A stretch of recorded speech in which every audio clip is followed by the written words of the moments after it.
has crafted cymbals for the Sultan of the Ottoman Empire, American troops during World War II, and the Beatles. 1,000 metal castings are made every day. And Alan Levitt sorts and weighs each of them. Even at this early stage, he can hear any issues with the metal. Wow, but listen for the ringtone. Yeah, you can hear it yourself when I hear it. They possess quite the ringtone. The ones that pass inspection go into the oven to be reheated. This loader can feed up to 240 castings every hour. After 30 minutes, the metal is about 900 degrees Fahrenheit and soft enough to be rolled. Once they've cooled, the castings go back into the oven for 30 to 40 minutes. This process of heating and rolling is repeated multiple times until the castings are as thin as a credit card. And it hasn't changed much since at least the 19th century. Next, the cymbals head to the cupping machine, which will shape the bell. The bigger the bell, the more the instrument will project, and the longer it will ring.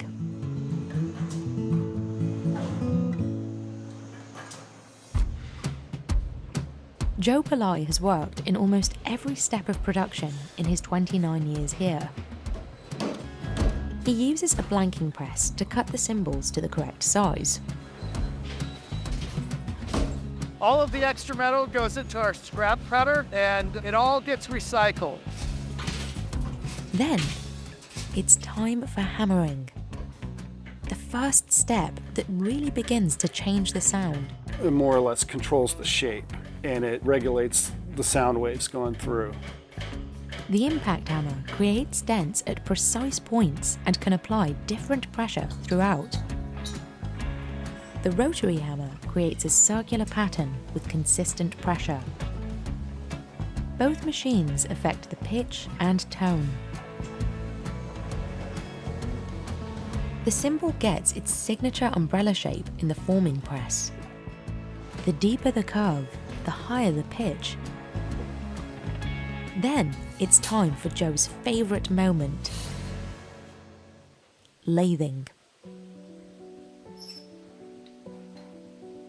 Lathing's where the magic really happens, I think.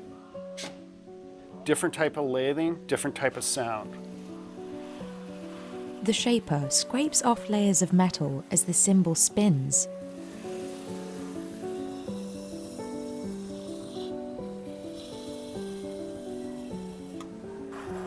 It also cuts small tonal grooves in a circular pattern. Deeper and sharper grooves create more sustain, affecting how long the cymbal will ring out.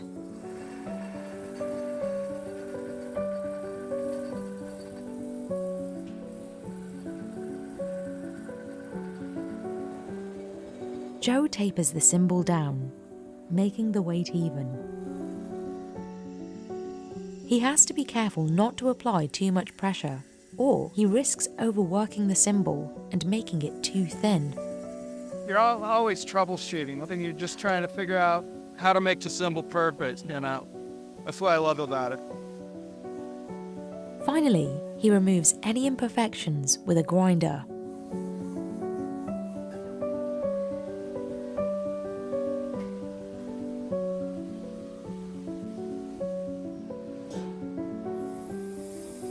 Then, this machine smooths out the edges.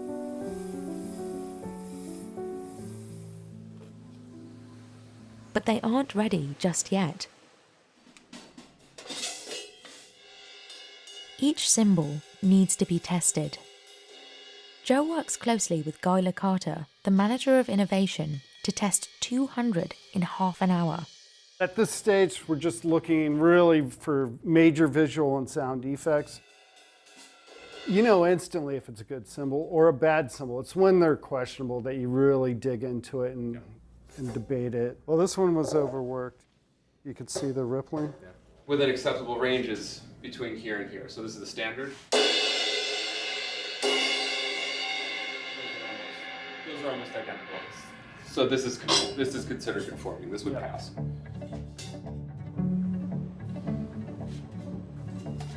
Each cymbal is then cleaned by hand.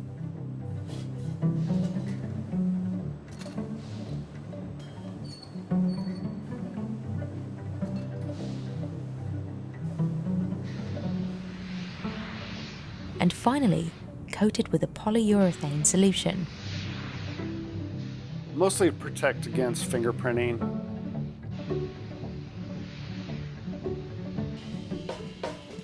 To this day, the company works closely with musicians to develop custom models tailored to their styles.